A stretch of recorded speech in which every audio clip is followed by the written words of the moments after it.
Limited nk'uko mumaze kubimenyera. Murabizi yuko tuba tubazanira ibyiza byinshi, cyane cyane imitungo itimukanwa, amazu, ibibanza bigurishwa. Ushaka kugura cyangwa kugurisha uratugana, ndetse ushaka no gukodesha inzu yawe nabwo uratugana tukagushakira abakiriya. Nk'uko mubimenyereye rero, tuba tubafitiye ibintu byiza. Kuri iyi nshuro twabazaniye inzu nziza cyane y'akataraboneka iri mu murenge wa Kimironko, ahazwi nko mu Bibare, hafi ya kaburimbo.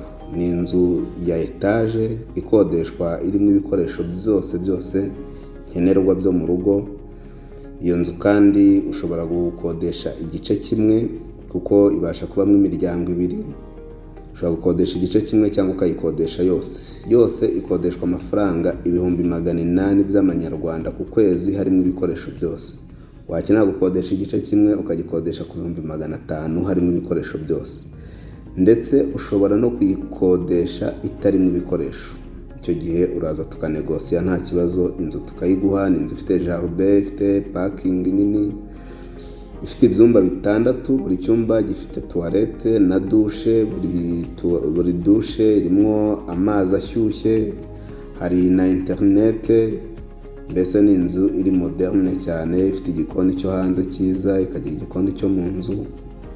Nkuko nabibabwiye, buri nzu yose igiye ifite na salon na salle à manger.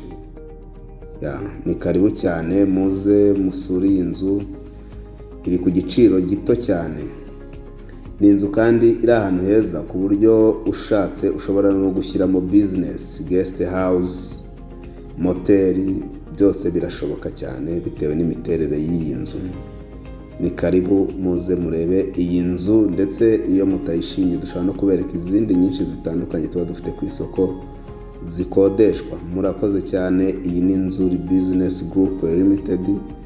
Munyuzwe n'iyi nzu mushobora kuduhamagara kuri 0788 48 67 97. Ziba ziniyandika hasi kuri iyi video, mugenda mubibona.